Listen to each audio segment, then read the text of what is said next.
Hello Beshies! Welcome back again to my vlog! Ang gagawin po natin ngayon sa video na ito ay gagawa po ako ng talbos ng kamote smoothie or yung sweet potato tops smoothie mga besh.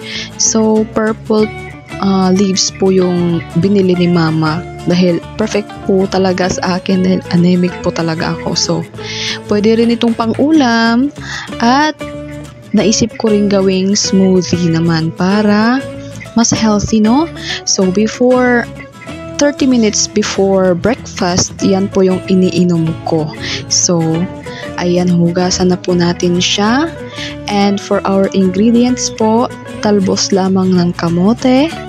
And then, if may orange kayo or apples or anything na with zest of fruity flavor, ayan, pwede nyong ilagay dyan. So, orange lang po yung available ko, kaya maghiwa na tayo ng orange. So, kukunin lang natin yung zest ng orange at ilalagay natin doon sa ating smoothie na talbos ng kamote.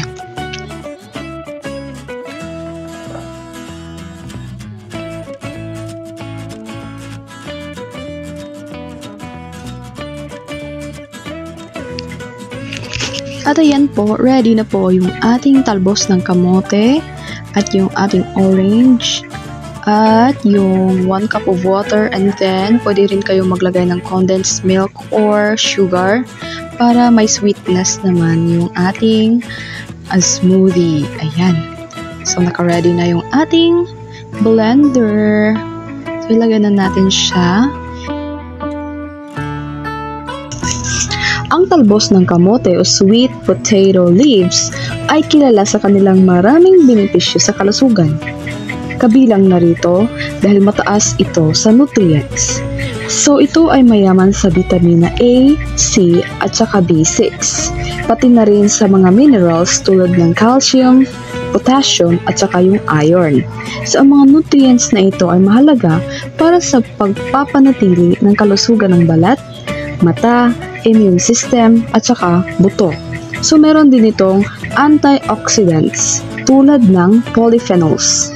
So, ang mga antioxidants ay tumutulong sa pagprotekta ng mga cells laban sa damage na dulot ng free radicals na maaaring magdulot ng chronic diseases tulad ng cancer at heart disease. So, ang talbos ng kamote ay mayroon ding anti-inflammatory properties na makakatulong sa pagbawas ng inflammation sa katawan na may kaugnayan sa iba't ibang sakit tulad ng arthritis at cardiovascular diseases. Ang regular na pagkonsumo ng talbos ng kamote ay maaaring makatulong sa pag-regulate ng blood sugar levels dahil sa kanilang low glycemic index at mataas na fiber content na nagtataguyod ng gradual na release ng glucose sa bloodstream. Ang talbos ng kamote ay mayaman sa dietary fiber na mahalaga para sa magandang digestive health. Ang fiber ay tumutulong sa regular na pagdumi at pag-iwas sa constipation. Dahil ang talbos ng kamote ay mababa sa calories ngunit mataas sa nutrients, maaari itong maging bahagi ng isang healthy diet na nakakatulong sa weight management.